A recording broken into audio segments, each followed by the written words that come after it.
Bonjour à tous et bienvenue dans une nouvelle vidéo, j'espère que vous allez bien. Aujourd'hui, je vais enfin faire la vidéo très attendue sur mon template Notion sur le tricot. Donc si vous l'attendiez, j'espère que vous êtes heureux, que vous êtes bien installés avec une boisson pour le célébrer.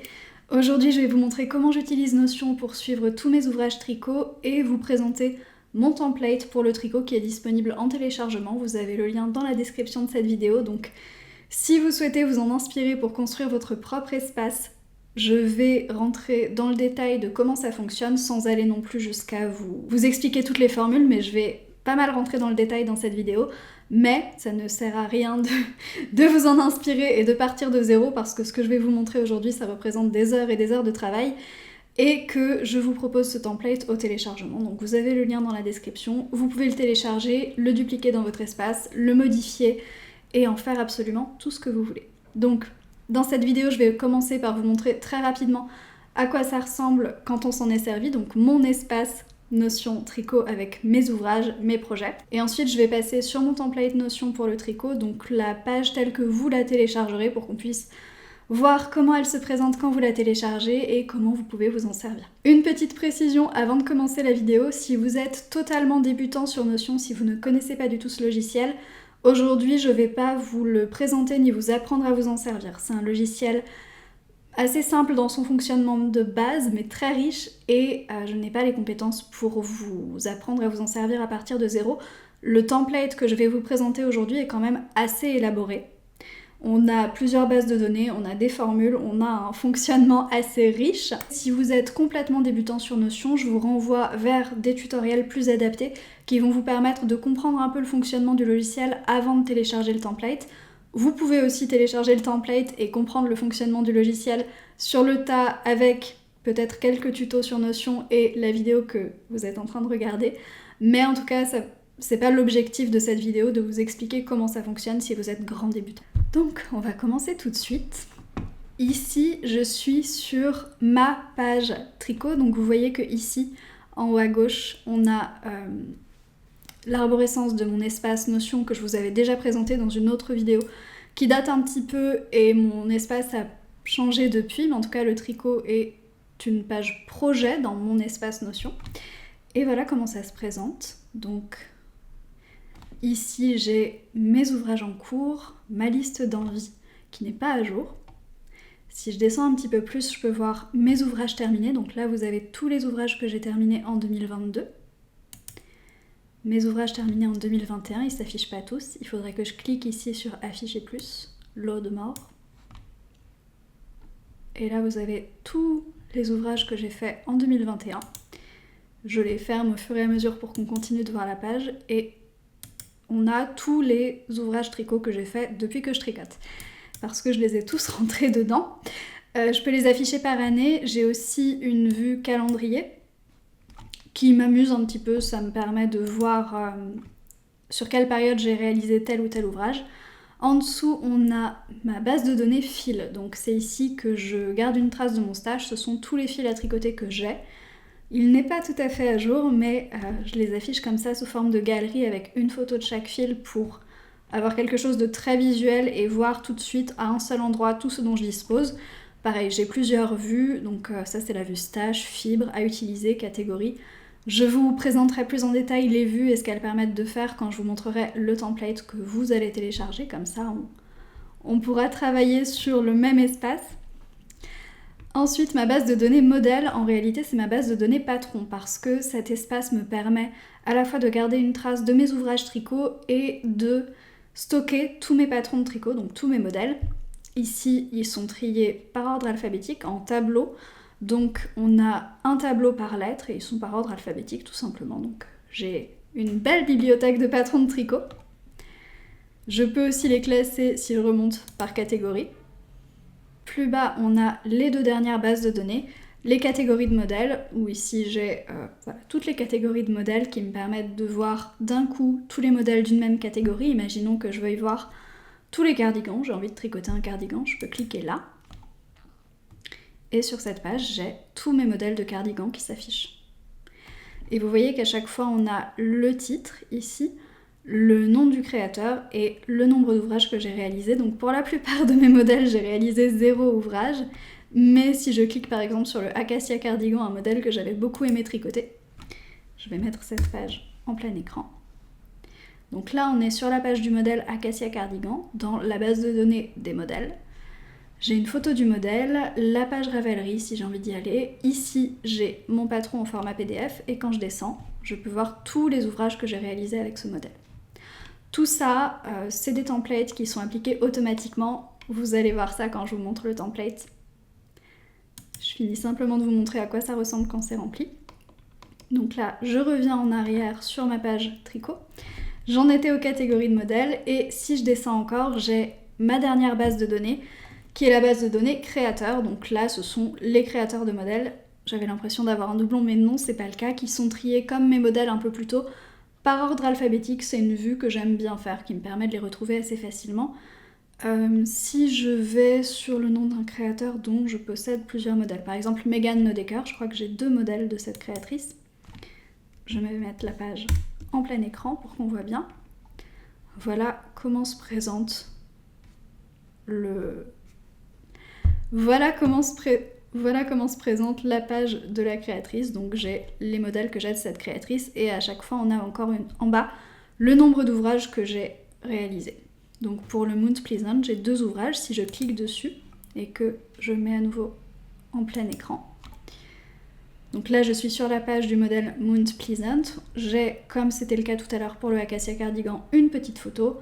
La page internet du modèle, les instructions, donc si je cliquais ici, je pourrais télécharger mon patron, c'est comme ça que je stocke mes patrons dans Notion. Et en bas, je peux voir les 2 ouvrages que j'ai faits. Voilà.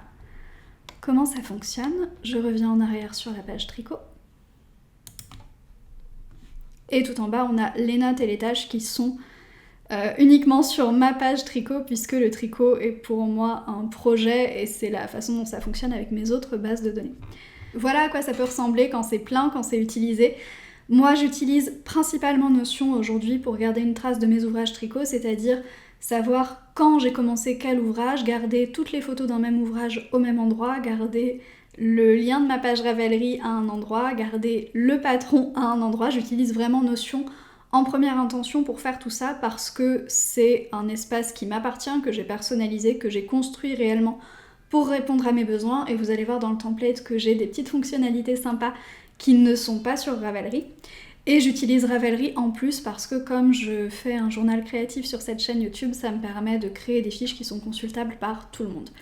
Je pourrais donner les liens de mes pages Notion pour que vous puissiez les consulter et les mettre en lien dans les descriptions de mes journaux créatifs, mais je n'ai pas très envie de faire ça. Mon espace Notion, c'est quand même quelque chose de personnel, donc je ne le partage pas de cette manière-là. Mais en tout cas, sachez que c'est possible si vous vouliez n'utiliser que Notion et avoir quelque chose de montrable, c'est faisable. Maintenant, je vais passer sur le template tel qu'il sera quand vous le téléchargez pour vous montrer un peu plus comment ça fonctionne, comment s'en servir et des fonctionnalités que je ne vous ai pas montrées en détail jusque-là. Donc, je ferme cette page. Et là, vous voyez que je suis sur une page qui s'appelle Tricot Template pour la différencier. Ici, c'est ce à quoi ça va ressembler quand vous la téléchargez, quand vous la dupliquez dans votre espace. Donc vous pouvez voir qu'il y a déjà des ouvrages en cours. On a 2 ouvrages ici dans la liste d'envie à droite. Si je descends un petit peu, on a 2 ouvrages terminés en 2022. Ce sont uniquement des ouvrages que j'ai faits. Si je descends encore, on a un fil et vous pouvez voir qu'on a des modèles. Je vais y revenir, c'est un petit bonus que je vous propose avec ce template Notion. Donc je remonte. Ce sont des pages d'exemples qui sont pré-remplies pour vous montrer à quoi ça peut ressembler et pour que vous ayez une base. Vous pouvez les supprimer tout de suite quand vous téléchargez le template. Vous pouvez les regarder un petit peu. Elles sont simplement là pour qu'on ait quelque chose, pour qu'on voit à quoi ça ressemble au départ. Pour que ce template fonctionne bien, on a plusieurs bases de données. La première, pour laquelle on a plusieurs vues, tout en haut, c'est la base de données des ouvrages. C'est, si vous voulez, vos fiches projets sur Notion. La base de données des ouvrages, elle est représentée ici avec les ouvrages en cours. Donc cette base de données est filtrée pour ne montrer que les ouvrages en cours à cet endroit. Elle est représentée ici avec la liste envies. Ce sont aussi des fiches projets qui sont créées, mais qui sont créées comme des envies. elle est représentée ici dans Ouvrages, avec uniquement les ouvrages qui sont terminés. Plus bas, on a la base de données des fils. Chaque ouvrage peut être relié à un ou plusieurs fils, ce sont les fils à tricoter que vous utilisez pour l'ouvrage. La base de données des modèles, les catégories de modèles, et enfin la base de données des... Et là je me rends compte qu'il nous manque un titre. Je vais rajouter ça rapidement. Voilà. Ne vous inquiétez pas, vous l'aurez quand vous le téléchargez, je le rajoute pour tout le monde. La base de données des créateurs. Donc chaque modèle est assigné à une catégorie et à un créateur, ce qui permet que tout fonctionne ensemble et que toutes les données s'affichent un petit peu partout. Quand vous téléchargez le template, vous avez à la fois des fiches d'exemple dans les fils et dans les ouvrages et des fiches d'exemple dans les modèles. Je ne voulais pas inclure de modèles payants dans ce template, évidemment, puisqu'ils ne m'appartiennent pas et qu'il ne m'appartient pas de les partager et de vous les donner. J'étais aussi un petit peu gênée à l'idée de partager des modèles gratuits d'autres créateurs, donc j'ai décidé pour ce template d'inclure les patrons de tricot que j'avais réalisés et que j'ai retirés de la vente. Donc, quand vous téléchargez mon template tricot, vous avez en bonus tous les patrons de tricot que j'ai faits et qui ont été menés à bout, donc tous ceux qui ont été testés ou non, mais en tout cas qui sont terminés, et vous pouvez les télécharger. Donc vous avez le col Tsarevna, le châle Bad Flowers, le châle Lapsang, le pull Dark Berries, les chaussettes Ribambelle et le pull Cyprès. Vous pouvez les télécharger, vous pouvez les tricoter, vous pouvez faire ce que vous voulez avec. La seule chose à garder à l'esprit, c'est que je n'assure pas de service après-vente ou d'aide pour ces modèles. Je les ai faits il y a trop longtemps pour me souvenir des détails et ça me prendrait beaucoup d'énergie de me replonger dedans, donc je les inclus comme un bonus. Ils sont à vous si vous souhaitez les tricoter, mais il n'y a pas réellement de... Il n'y a pas de suivi sur ces patrons si vous voulez. Maintenant, on va prendre la page du haut vers le bas pour vous montrer comment tout ça fonctionne. Ici, on a les ouvrages en cours, donc je vous ai dit que c'était une vue de la base de données ouvrages qui nous présentait uniquement les ouvrages qui sont en cours. On a les Ribambelle Socks et Tsarevna qui sont deux pages d'exemples que vous pouvez très bien supprimer. Je vais commencer par cliquer sur les Ribambelle Socks. Vous voyez ici que c'est une vue galerie, donc ce sont les images qui s'affichent. Je m'excuse pour la moto. Et vous avez ici écrit Ribambelle Socks Julie Miette, ce sont les références du modèle, donc c'est le nom du patron et le nom de la créatrice, en l'occurrence c'est moi.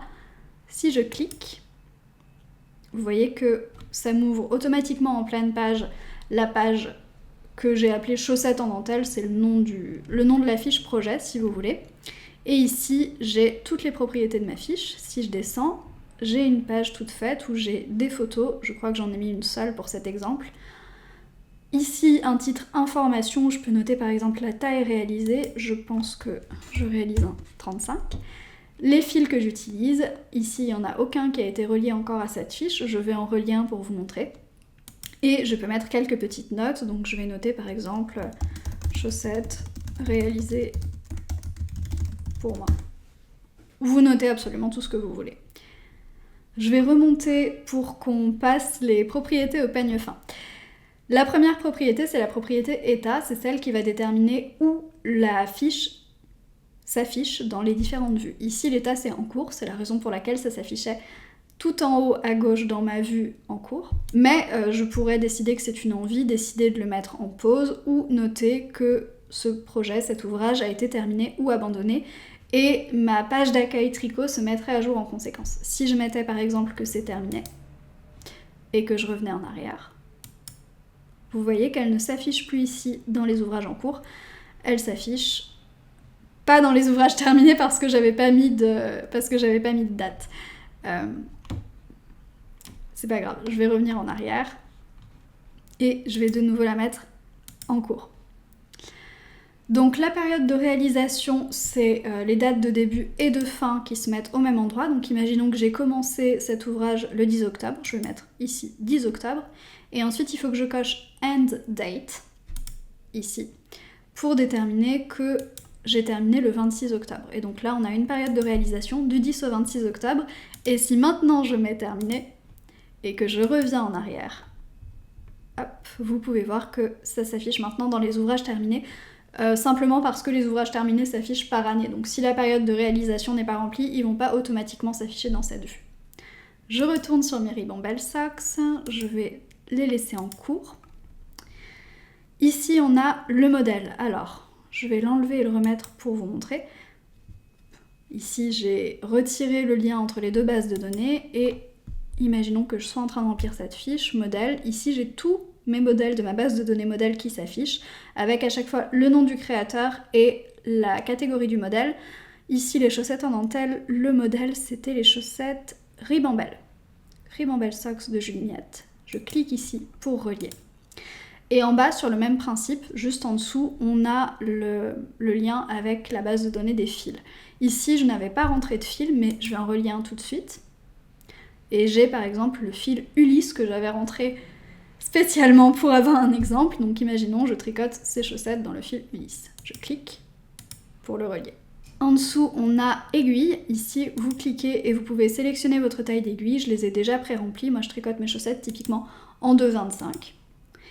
Et ensuite, coût des fils, autre coût, je vais y revenir dans un petit instant. Le coût total, c'est une formule, donc ça va calculer automatiquement le coût de cet ouvrage.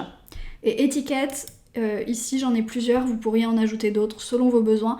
C'est un moyen de noter par exemple si c'est votre propre design, si c'est un modèle que vous avez tricoté en test, si c'est une fiche que vous avez importée parce que par exemple vous dupliquez vos fiches Ravelry.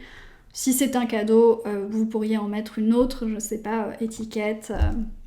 laine rustique, voilà, peu importe, vous mettez ce que vous voulez, j'en ai qui sont pré-remplis, c'est simplement une proposition. De manière générale, ce template est une proposition, l'intérêt de Notion, c'est évidemment de le personnaliser, d'en faire quelque chose qui correspond vraiment à votre usage.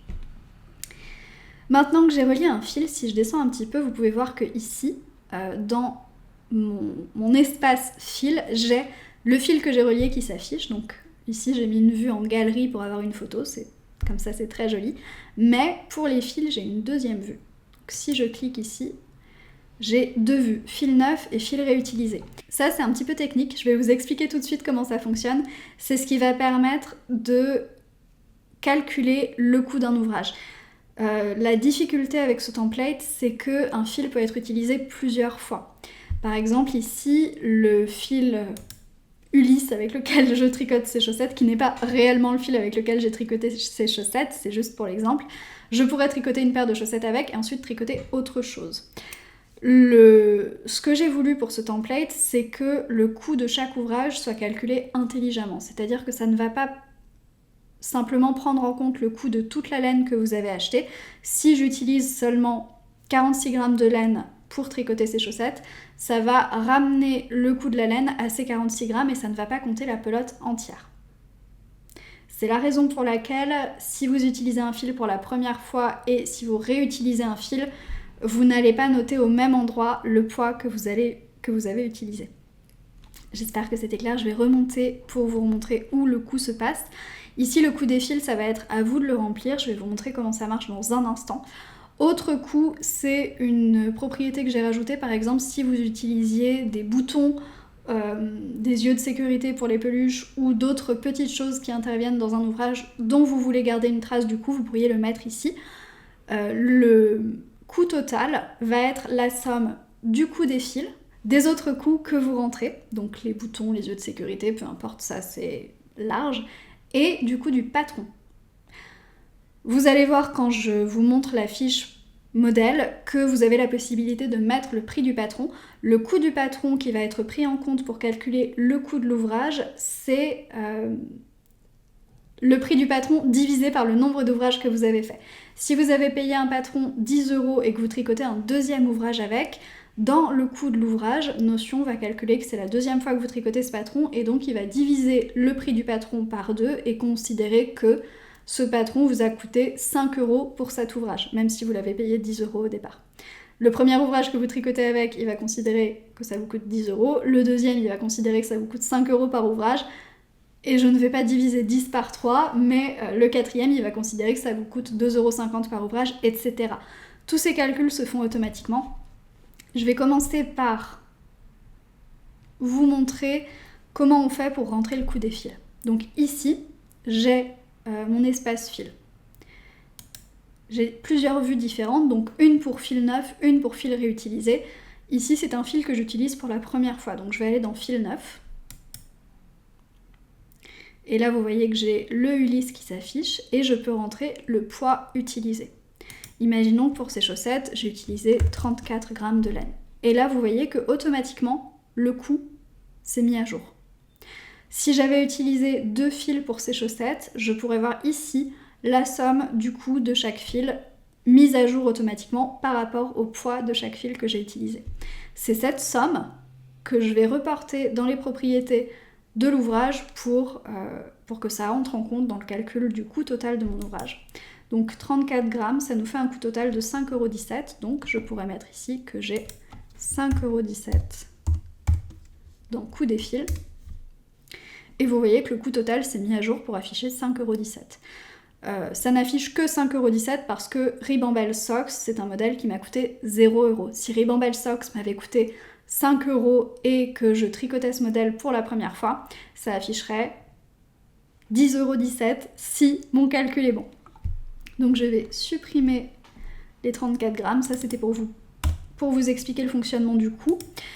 Ça, c'est quand on utilise un fil pour la première fois. Si je réutilise le fil Ulysse dans un autre ouvrage, ici, le poids utilisé va apparaître rempli. Quand vous êtes dans la vue fil neuf, si j'ai déjà utilisé le Ulysse pour un autre ouvrage et déjà rempli un poids, le poids utilisé qui va s'afficher ici est celui que j'avais déjà rempli dans l'ouvrage précédent tricoté avec ce fil. C'est pour ça que vous avez une deuxième vue fil réutilisé. Ici, vous avez le poids utilisé pour le premier ouvrage qui s'affiche et vous avez la possibilité de mettre un poids utilisé 2 qui correspond au poids que vous avez utilisé pour le deuxième ouvrage. Ça, c'est la partie un peu technique, un petit peu compliquée, mais c'est ce qui permet de faire le calcul du coût. Vous pouvez tout à fait ignorer ça. Ignorer complètement ces vues, ignorer ces calculs-là, ignorer la fonctionnalité du coût de l'ouvrage et tout simplement mettre ici nouvelle information. Vous voyez, je clique sur nouvelle information et ça me met automatiquement un titre préformaté. Donc nouvelle information, poids de fil utilisé. Ici, je mettrai 34 grammes.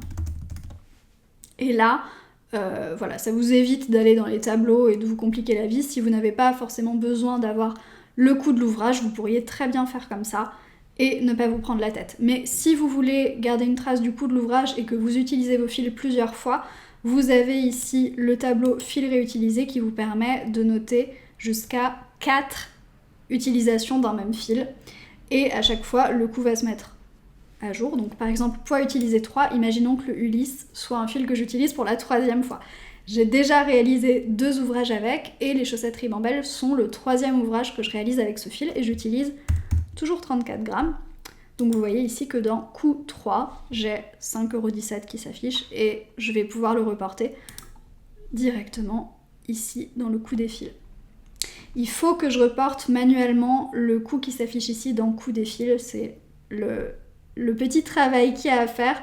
En revanche, utiliser cette fonctionnalité-là, ça vous évite d'avoir à calculer combien un fil vous a coûté par rapport à la quantité que vous avez utilisée versus le prix de la pelote de laine. Donc libre à vous d'utiliser cette fonctionnalité ou pas. Une autre possibilité, ce serait simplement de considérer que la pelote de Ulysse vous a coûté, je ne sais pas, 6 €, je ne sais pas combien coûte la Ulysse, et simplement mettre 6 € et considérer que quand vous tricoterez ce fil une deuxième fois, ce sera un fil en quelque sorte gratuit. Vous pouvez fonctionner comme ça, vous pouvez utiliser les tableaux pour calculer combien vous coûte un fil par rapport au poids que vous avez utilisé, et j'ai l'impression que je commence à me répéter. Donc je vais supprimer ce que j'ai fait ici, je vais supprimer le poids de fil utilisé ici, pour ne pas que vous l'ayez quand vous téléchargez le template.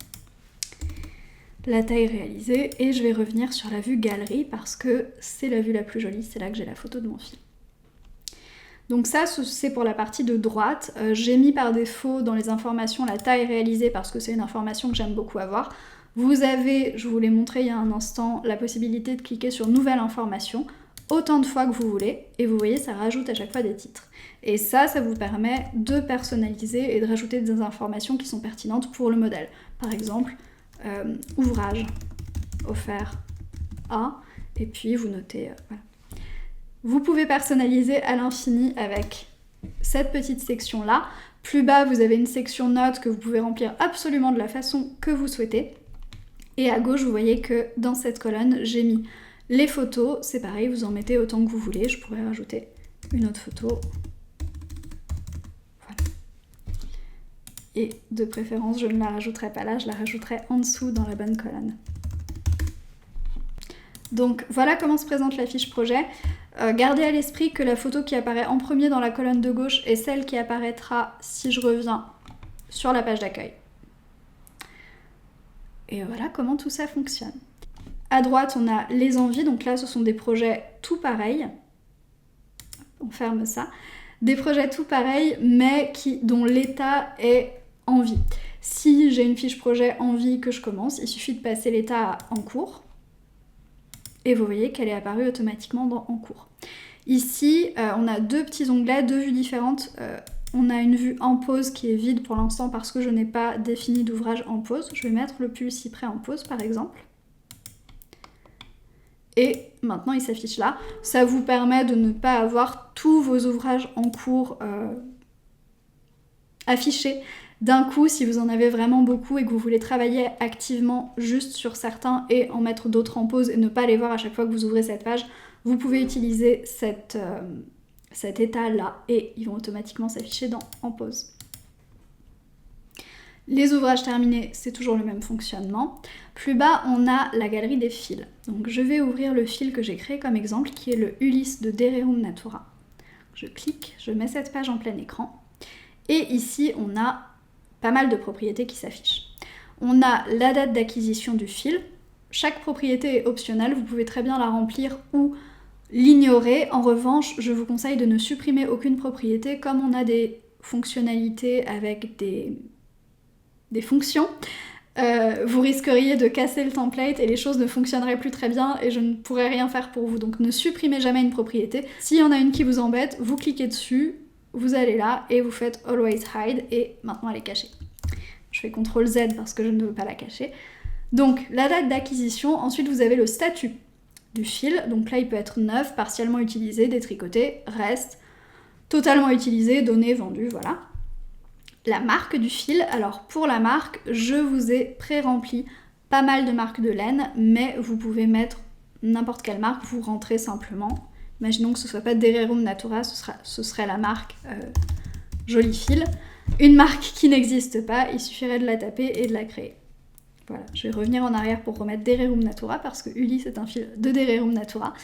Ensuite, vous pouvez rentrer le coloris de votre fil, le numéro de bain. La catégorie de fil est à rentrer manuellement. Donc ici, j'ai rentré la Ulysse personnellement dans la catégorie sport. Les fibres du fil, même principe, je vous en ai rempli pas mal, donc vous pouvez rajouter toutes les fibres de votre fil. Vous pouvez en créer de nouvelles si le fil que vous utilisez contient des fibres auxquelles je n'ai pas pensé. Ici, le Ulysse est un 100% mérino, donc je vais supprimer tout ce que j'ai ajouté. Et ensuite, on a 4 propriétés qui vont intervenir dans le calcul du coût des ouvrages, donc libre à vous de les remplir ou de les ignorer, mais si vous ne les remplissez pas, le coût ne pourra pas être calculé. Donc ici, vous rentrez le poids d'une pelote et le métrage dans une pelote, ce sont les informations qui apparaissent sur l'étiquette de la pelote ou de l'écheveau. Ensuite, vous pouvez rentrer le prix de la pelote et en fait, à partir de ça, Notion va calculer le prix par mètre ou le prix par gramme et c'est comme ça qu'il va pouvoir ramener le coût de la laine utilisée pour un ouvrage au poids exact que vous avez utilisé pour cet ouvrage. Et ensuite, vous avez le poids de départ, donc ça, c'est toute la laine que vous avez achetée au départ. Donc, si je le supprime, vous voyez que la dernière propriété qui était en dessous a disparu. Vous n'êtes pas obligé de le rentrer, mais si vous ne rentrez pas le poids que vous avez acheté, le template ne pourra pas deviner de combien de mètres vous disposez. L'intérêt de rentrer le poids, c'est que dans la gestion de votre stage, vous allez pouvoir voir tel fil, j'ai tant de mètres. Donc poids de départ, c'est des pelotes de 50 grammes. Imaginons que j'en ai acheté 6, donc j'ai 300 grammes. Et là, vous voyez automatiquement, par rapport au poids de la pelote et au métrage de la pelote, j'ai cette propriété qui s'affiche, qui est la propriété mètre restant. C'est une fonction qui me calcule par rapport au poids dont je dispose le nombre de mètres que j'ai. Donc là, j'ai 1110 mètres restants.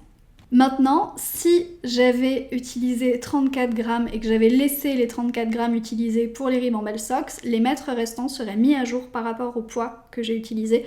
D'où l'intérêt de bien remplir le poids pelote, le métrage, le prix de la pelote. Ça fait quelque chose de peut-être un peu fastidieux quand vous rentrez les fils dans votre stash, mais ça permet de faire tous ces calculs correctement et d'avoir quelque chose qui reste à jour. Ici, j'avais supprimé les 34 grammes que j'avais utilisés, mais si je retourne sur l'accueil, je reviens sur les Ribambelle Socks, elles sont toujours reliées au fil Ulysse. Je vais ici dans fil 9 puisque c'est la première fois que j'utilise ce fil et je remets 34 grammes et cette fois je vais le laisser. 5,17 €. Du coup je vais mettre 5,17 € ici. Comme ça, tout sera à jour. Je reviens sur la page d'accueil, je reviens sur la page de mon fil Ulysse. Et là, vous voyez, mètres restant, c'est plus 1110, c'est 984,2 parce que ça s'est mis à jour par rapport à ce que j'ai utilisé. Et j'ai aussi le coût qui s'affiche, que je vais cacher, parce que c'est pas une propriété intéressante. Par défaut, vous avez toutes ces propriétés qui s'affichent ici, qui sont toutes les propriétés que vous avez à remplir quand vous créez la fiche du fil. Vous n'êtes pas obligé de toutes les remplir, je vous explique simplement à quoi elles servent. Vous voyez ici qu'il y en a 17 de plus, je vais les afficher rapidement pour vous les montrer, mais je ne vais pas rentrer dans le détail. Voilà, donc il y a les différents poids utilisés si vous réutilisez ce fil, et ensuite beaucoup de choses qui permettent de faire tous les calculs, la date de création, et voilà, ignorez tout ça. On va cacher ces 17 propriétés supplémentaires et on va s'en tenir à celles qui s'affichent par défaut, mais il y en a beaucoup plus qui permettent de faire tous les calculs et d'afficher les choses correctement aux différents endroits du template. Maintenant, le vif de la page, on a ici une petite colonne photo, même principe que pour les fiches ouvrages, qui permettent de mettre une photo du fil qui va s'afficher ensuite pour avoir quelque chose de visuel partout sur le template. Vous pouvez très bien mettre plusieurs photos. Même principe, la première photo qui est affichée sur cette page, donc celle qui est tout en haut dans la colonne photo, est la photo qui va s'afficher partout. Donc organisez-les en conséquence pour avoir celle que vous préférez tout en haut. Dans la colonne de droite, on a la page internet. Alors ici, j'ai mis la page sur le site de Dererum Natura. Si je clique, voilà, c'est cette page-là. Vous pourriez aussi mettre la page Ravelry du fil. Vous pourriez aussi tout à fait ignorer cet espace et ne pas relier de page internet. Si vous avez la possibilité de prendre des notes, par exemple, je vais noter ce fil est non super wash. Lavez délicatement. Voilà, ne s'étend pas trop. Ça, c'est un espace totalement libre, vous écrivez ce que vous voulez. Je vais supprimer ce que je viens de mettre parce que c'est des informations que j'ai mises un petit peu au hasard. Et tout en bas, vous voyez que dans la partie ouvrage, on a automatiquement les Ribambelle Socks qui s'affichent. Si j'avais créé un autre ouvrage relié à ce fil, tous les ouvrages reliés à ce fil s'afficheraient ici. Donc ça vous permet depuis votre stash d'aller voir un fil que vous avez rentré et de voir tout ce que vous avez tricoté avec au même endroit. On revient sur la page d'accueil tricot. Je bois un coup parce que ça fait un petit moment que je parle. Et je vais vous montrer la base de données suivante. Donc là, on a vu les fils. Ensuite, on a la base de données modèle qui nous permet d'être relié aux bases de données ouvrage à la base de données ouvrage et aussi de stocker nos modèles de tricot. Donc ici, j'en ai pas mal qui sont mis à titre d'exemple et de bonus. Vous voyez que là, c'est pas le titre de la page qui s'affiche, c'est les références du modèle parce que je trouvais ça plus esthétique. Même chose ici, c'est les références du fil qui s'affichent et vous avez le nombre de mètres restants qui s'affiche ici aussi directement. Donc pour en revenir au modèle, je vais cliquer sur le modèle Tsarevna. C'est le premier patron de tricot que j'ai fait. Donc voilà ma page modèle. Je la mets en plein écran. Les propriétés. Alors la propriété source, c'est patron PDF, livre, magazine, design ou autre. Vous la remplissez comme vous le souhaitez. Vous pouvez relier le créateur de l'ouvrage, ici le créateur du modèle, pardon, ici la créatrice c'est Julie Miette, la catégorie du modèle, ici c'est écharpe et col. Si je cliquais ici, oups, ce n'est pas ce que je voulais faire. Hop, si je retire Julie Miette et que je clique, vous voyez que j'ai tous mes créateurs qui s'affichent ici. Il y en a deux pour l'instant, donc il y a Julie Miette puisqu'elle est reliée aux patrons qui sont inclus dans ce template, et il y a moi, le créateur moi. Dans votre template, ce sera vous. C'est le créateur à utiliser en fait quand vous n'avez pas suivi de patron, quand vous avez fait votre propre patron, vous avez ce créateur là, vous mettez, c'est moi qui l'ai fait. Je vais retirer ça et remettre Julie Miette. Et vous voyez que j'ai le nombre de modèles et d'ouvrages de chaque créateur qui s'affiche ici aussi. La catégorie, c'est la catégorie écharpe école, je la retire pour la re-remplir. Donc quand je clique ici pour remplir, j'ai toutes mes catégories qui s'affichent. Je pourrais créer une nouvelle catégorie, Noël par exemple, qui s'écrit sans P. Voilà, je peux en créer une nouvelle ou je peux cliquer sur une des catégories existantes. Ici, c'était dans la catégorie écharpe école. Voilà. Ensuite, les constructions, libre à vous de remplir ça ou non. J'ai rentré pas mal de constructions différentes, donc vous pouvez rentrer les constructions du modèle si vous souhaitez en avoir une trace. Si un jour vous cherchez uniquement d'échelle circulaire, uniquement d'échelle demi-lune, ça vous permettra de filtrer vos fiches grâce à ça. Les techniques utilisées, pareil, j'en ai rentré pas mal. Je n'ai pas pensé à tout, donc libre à vous de l'utiliser ou non, de cliquer sur ce que j'ai rentré ou de créer d'autres techniques s'il y en a auxquelles je n'ai pas pensé. La catégorie de fil, c'est la catégorie de fil qui est demandée pour tricoter ce modèle. Ici, il se tricote en fingering. Et enfin, le prix, qui est simplement le prix du patron, donc ici 0 €. Mais si je mettais 10 € et que je tricotais un ouvrage avec, ce coût serait pris en compte dans le calcul du coût de l'ouvrage. Et ensuite, vous avez ici le nombre d'ouvrages qui s'affiche. Donc là, en l'occurrence, on a un ouvrage qui est relié à ce patron. Si je descends un petit peu, ça ressemble aux fiches pour les fils. On a à gauche la colonne photo comme d'habitude, même fonctionnement, je ne reviens pas dessus. À droite, vous avez la possibilité de relier une page internet. Ici, j'ai relié la page internet Ravelry de ce modèle, qui n'est pas téléchargeable sur Ravelry parce que je les avais retirés de la vente. C'est vraiment un bonus que je mets dans mon template. Je reviens à Notion. Ensuite, on a les instructions et ici, j'ai directement mes fichiers PDF qui sont reliés. Et si je clique sur Tsarevna FR2, ça m'ouvre Safari, mon navigateur par défaut, et j'ai le fichier PDF ici. Voilà, je ne vais pas tout vous le montrer là, mais voilà comment je stocke mes fichiers PDF avec Notion.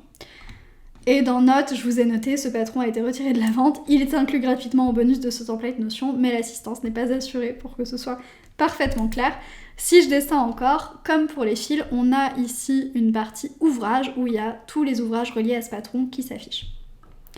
Imaginons que je veuille en tricoter une nouvelle version, je pourrais très bien cliquer sur New, et vous voyez que ça me crée directement une fiche qui est reliée au modèle Tsarevna de Julie Miette. Je vais la supprimer, mais c'est pour vous montrer que vous pouvez créer des fiches ouvrages directement depuis la fiche des modèles. J'aurais pu faire la même chose, je reviens sur l'accueil, je reviens sur Dererum Natura, plein écran. J'aurais pu ici aussi rajouter un nouvel ouvrage et vous voyez qu'il est automatiquement relié au fil Ulysse de Dererum Natura.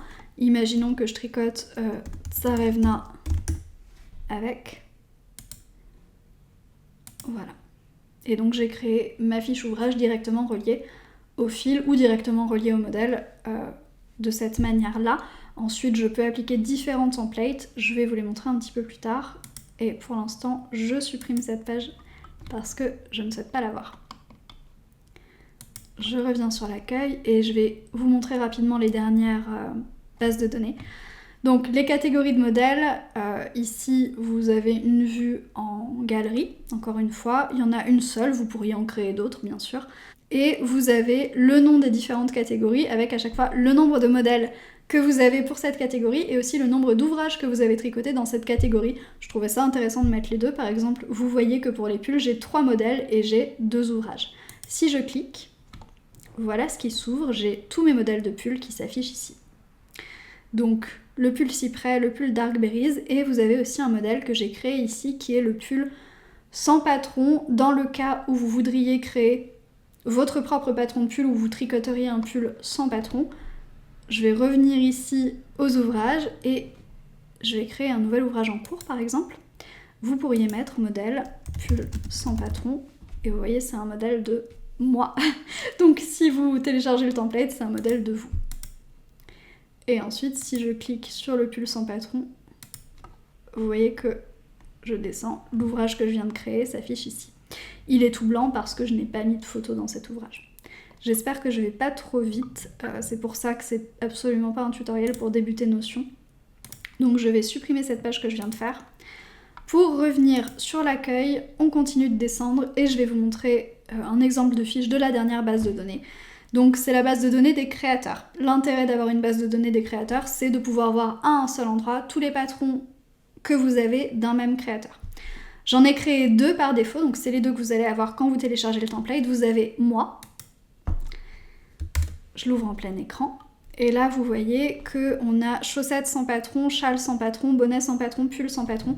C'est des fiches modèles que j'ai créées pour vous permettre de les relier quand vous tricotez quelque chose sans avoir de patron.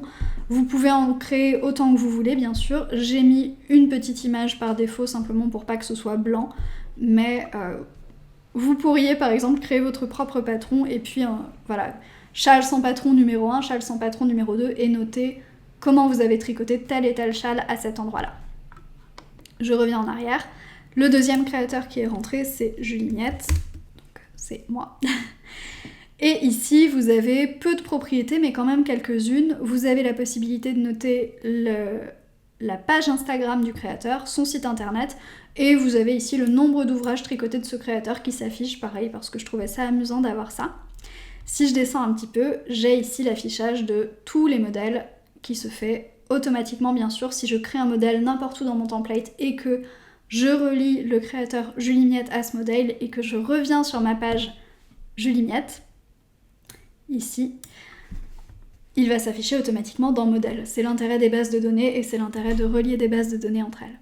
Maintenant, pour vous montrer comment on crée les fiches et comment on les remplit, je vais partir de zéro et créer une nouvelle fiche ouvrage avec un nouveau patron et un nouveau fil.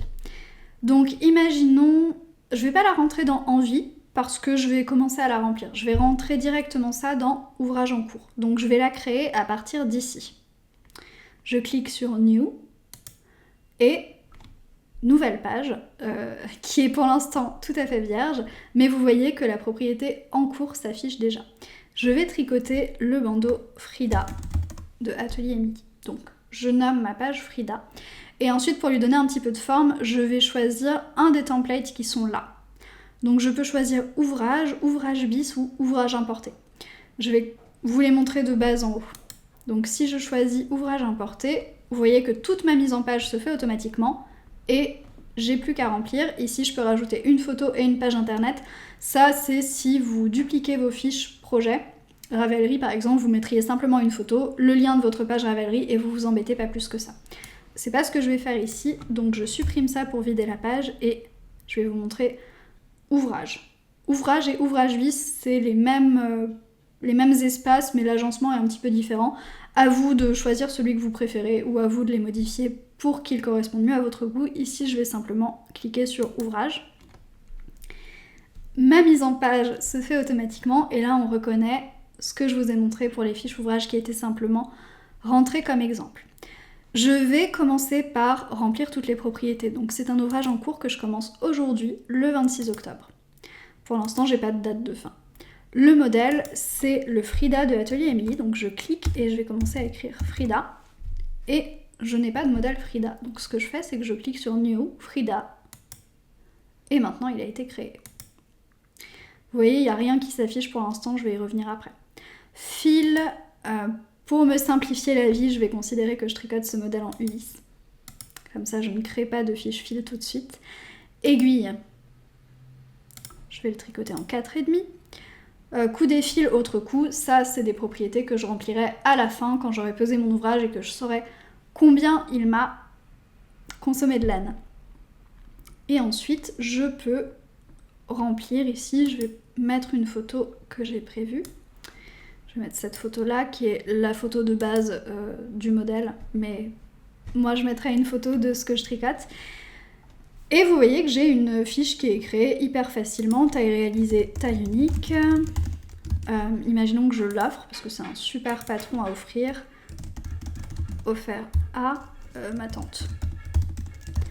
Voilà. Donc vous voyez que la fiche se crée très rapidement grâce au template, il n'y a qu'à cliquer sur ouvrage et toute la mise en page se fait toute seule. Je ne sais pas pourquoi ça tape. Et j'ai créé directement mon modèle à partir de rien depuis ma fiche ouvrage. Donc si je clique ici sur Frida, j'ai la page du modèle qui s'ouvre et cette page est vierge. Donc pour lui donner un petit peu de mise en page et pour continuer à la remplir, je vais cliquer sur nouveau modèle. Voilà. Et là, je suis en train de remplir ma fiche modèle. Donc la source du Frida, c'est un patron PDF. Le créateur, c'est Émilie Louis. Donc vous voyez, elle n'était pas rentrée dans le template, donc j'ai simplement tapé Émilie Louis et je clique sur New. Et voilà, maintenant elle a été créée et il y a automatiquement le nombre de modèles et d'ouvrages que j'ai de cette créatrice qui s'est mis à jour. Je vais rapidement cliquer dessus pour lui appliquer le template nouveau créateur, comme ça elle a sa mise en page et il y a tout qui s'affiche joliment. Catégorie, c'est une catégorie autres accessoires, non, bandeau. Construction, technique, voilà, je vais pas remplir tout ça, c'est pas forcément nécessaire. Et ici, je peux rentrer une photo, la page internet, les instructions. Donc je vais mettre ma photo, hop, qui est sur le bureau. Voilà. La page internet, je vais aller ici, sur la page du modèle, pour coller l'adresse. Et les instructions, là je vais faire glisser mon fichier PDF à cet endroit que j'avais mis sur mon bureau. Et je vais le laisser charger tranquillement et comme ça, ça me permettra d'avoir une sauvegarde de mon patron à cet endroit-là. Donc pour rentrer la photo et le fichier PDF, vous avez toujours l'option de glisser-déposer comme je viens de le faire ou plus traditionnel, si je supprime, j'appuie sur plus, voilà, de mettre file et de télécharger comme ça. Moi je suis très adepte du glisser-déposer, c'est plus intuitif, c'est plus rapide, mais vous pouvez faire les deux. Et ensuite, quand vous cliquez là-dessus, ça vous ouvre une page de votre navigateur par défaut où vous retrouvez votre PDF. Au passage, j'ai choisi le bandeau Frida parce que c'est un modèle gratuit. C'est totalement au hasard. Je vais supprimer cette page pour ne pas que vous l'ayez dans le template et je vais supprimer aussi l'ouvrage Frida que j'avais créé, qui est là. Voilà, pour qu'on revienne au point de départ. C'était un long tour du template tricot, il y a beaucoup de fonctionnalités, il y a beaucoup de possibilités que j'ai mis dans ce template pour pouvoir stocker plein d'informations et organiser les fiches ouvrages de plein de manières différentes. C'est vraiment un point de départ. Je n'ai pas tiré parti de toutes les propriétés que j'ai mises. Vous pourriez par exemple créer des vues pour voir tous les tricots que vous avez fait en test, vous pourriez afficher le coût des ouvrages directement sur votre page d'accueil ou créer une nouvelle vue pour afficher vos ouvrages par coût, voir lesquels vous ont coûté le plus cher, voir combien vous avez dépensé par exemple telle année ou telle année avec tous les ouvrages que vous avez tricotés. Ça vous laisse vraiment beaucoup de possibilités que je n'ai pas toutes utilisées. J'ai gardé ça assez minimal sur la page d'accueil pour que vous ayez quelque chose de familier et pour que j'ai quelque chose de familier puisque c'est comme ça que ma page d'accueil est organisée aussi. Donc les projets en cours, les envies, un affichage des ouvrages terminés avec les photos parce que c'est toujours satisfaisant, la possibilité de voir votre stash. On a plusieurs vues ici, le stash, vous pouvez aussi l'afficher par fibre ou par épaisseur. Je ne suis pas rentrée dans le détail de ça. Les modèles, c'est pareil, vous pouvez les afficher en galerie avec les photos, par ordre alphabétique ou par catégorie. Ça, je vous laisse le découvrir quand vous téléchargez le template. Il est disponible encore une fois sur mon site internet à prix libre, donc je vous mets le lien dans la description. N'hésitez pas à le télécharger gratuitement pour voir, à soutenir mon travail à hauteur de ce que vous voulez et pouvez faire, à le télécharger gratuitement et à revenir éventuellement plus tard si vous considérez, après l'avoir utilisé, que c'est un travail qui mérite un peu plus de rétribution. Voilà, ça vous laisse la possibilité de faire absolument tout ce que vous voulez. Vous pouvez le télécharger tout fait, vous pouvez le modifier pour d'autres loisirs créatifs, vous pouvez partir de cette vidéo pour créer votre propre espace. C'est vraiment la beauté de Notion et ce qui m'a passionnée avec ce logiciel, c'est la liberté qu'on a et les possibilités infinies qu'on a. En tout cas, j'espère que cette vidéo vous a plu. Si vous avez des questions, n'hésitez surtout pas à me les poser en commentaire et je répondrai de mon mieux. J'espère ne pas être allée trop vite et ne pas non plus m'être trop répétée. C'est la première fois que je fais une vidéo sur Notion un peu plus explicative et j'appréhendais beaucoup. En tout cas, vous étiez nombreux à attendre ce template, donc je suis très contente de pouvoir enfin vous le proposer. J'espère vraiment qu'il va vous plaire et qu'il va vous apporter quelque chose parce que j'ai mis beaucoup de soin à le concevoir. Quoi qu'il en soit, j'espère que cette vidéo vous a plu. Avant de partir, s'il vous plaît, pensez bien à mettre un pouce vers le haut pour m'aider sur YouTube. Vous pouvez me laisser un commentaire si vous en avez envie. Je vous souhaite une très bonne fin de journée, de semaine, de mois, peu importe, d'ici la prochaine fois. Et encore merci d'avoir regardé. Salut tout le monde.